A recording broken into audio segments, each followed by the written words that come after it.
And this is another review for Batman and Robin issue number 23. This is written by Judd Winnick, and the art is actually split between Gilliam March, who does the first 10 pages, and Andre Bresson, who does the last 10 pages. So here we have Jason Todd, as you can see from the cover.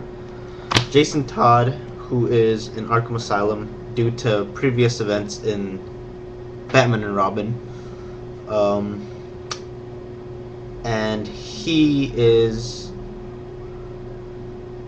moved from Arkham to a regular prison, and that's when things get really crazy for him.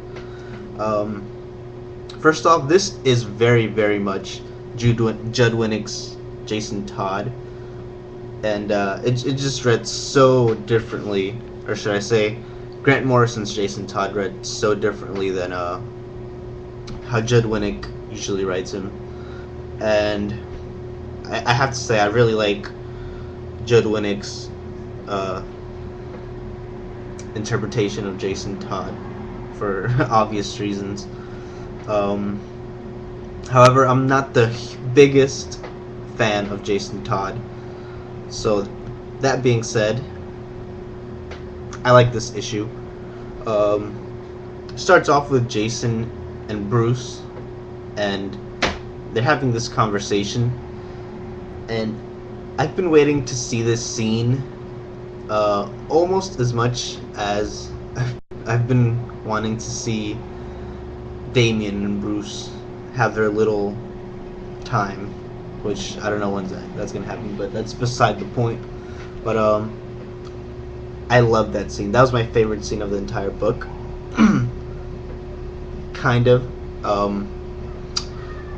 Here we have Jason, who's talking all the time. He's talking the whole time, while Bruce is just thinking inside his head, and it was just so well written.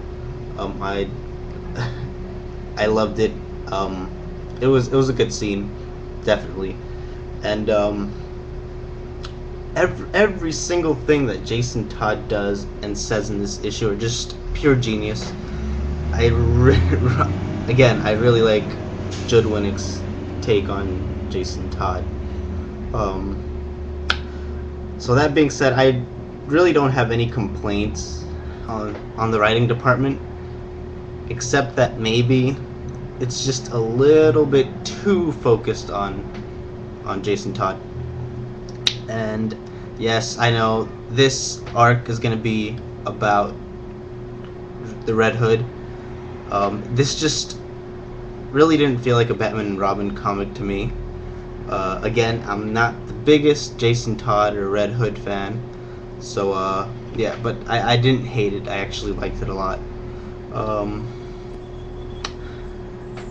Also, what I'm not a big fan of is when artists switch in the middle of an issue. Now, in this particular issue, it's really not that noticeable. However, if you're looking for it, you can you notice March's art is just a tad more detailed. And I don't know if it was just me, but at least in the very first 2 pages of Bresson's art, the color was just a little brighter. Maybe it was just me, but that's just how I saw it. So yeah, really good writing here, and really good art on both parts, which I think is a big deal coming from me, since I don't like artist switch. However, that final page just didn't really wow me. I have no idea who those people were, or people, since they're not really people. But I have no idea who they were. However, I will be picking up the next issue. I'd be crazy not to. So yeah. Batman and Robin number 23. I would definitely give this a strong 4 out of 5. It is just a too much Jason Todd for me, but it's written so well that it's really not a complaint. But yeah, again, 4 out of 5. If you haven't been reading this series, I don't know what you're waiting for. This is a great place to jump in. So give it a try, and you won't be disappointed. And that's all I have to say about this issue. It was great, it was fun, and I liked it.